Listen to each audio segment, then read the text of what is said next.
আসসালামু আলাইকুম ওয়া রাহমাতুল্লাহি ওয়া বারাকাতুহু।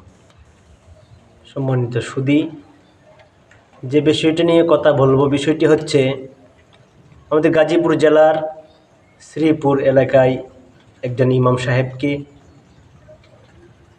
মাথায় পিস্তল ঠেকিয়ে ওনার সামনে থেকে ওনার মেয়েকে কিছু দুর্বৃত্ত ছেলেফেলেরা ওনার মেয়েকে অপহরণ করে নিয়ে গেছে। এই ঘটনার আজকে প্রায় 3 দিন পার হয়ে যাচ্ছে, এখনও প্রশাসনের পক্ষ থেকে এখনও পর্যন্ত কোনো কার্যকরী ভূমিকা পাওয়া যাচ্ছে না। বিষয়টা হচ্ছে, মানুষ ভেবেছিল নতুন সরকার গঠন হয়েছে, মানুষ নিরাপত্তাহীনতায় ছিল, মানুষ নিরাপদে থাকবে, তার বাসস্থান নিরাপদ হবে, সংসার নিরাপদ হবে, আত্মীয় স্বজন সব কিছু নিরাপদ হবে। এখন কোনো কিছুই নিরাপদ হচ্ছে না। সম্মানিত সুধী, আসলে মানুষ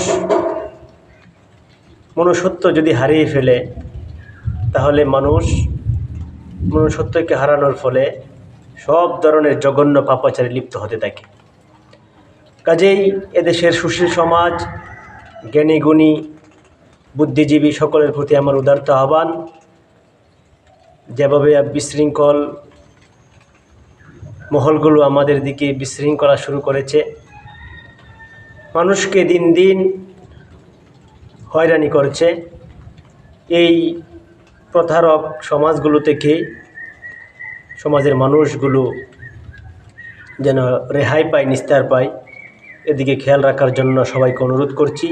আর বিশেষ করে প্রশাসনের দৃষ্টি আকর্ষণ করছি, আপনারা যারা এই ঘটনার সাথে সরাসরি প্রত্যক্ষ পরোক্ষভাবে জড়িত, তাদেরকে আইনের আওতায় এনে তাদেরকে প্রকাশ্যে শাস্তির ব্যবস্থা করুন।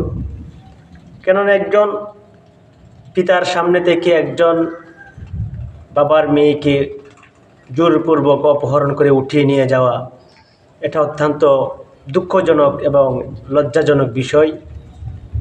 এটা নতুন যে সরকার গঠন হয়েছে, সরকারের উপর অনেকটা প্রভাব ফেলে। কাজে সরকারের দায়িত্বে যারা আছেন, ক্ষমতায় যারা আছেন এবং আইনের দায়িত্বে যারা আছেন, প্রত্যেকের সুদৃষ্টি আকর্ষণ করছি, আপনারা দ্রুত এই বিষয়টাকে তদন্ত সাপেক্ষে যারা জড়িত আছে প্রত্যেককে আইনের আওতায় এনে সঠিক সুষ্ঠু বিচারের দাবি আহ্বান করছি। আসসালামু আলাইকুম ওয়া রাহমাতুল্লাহ।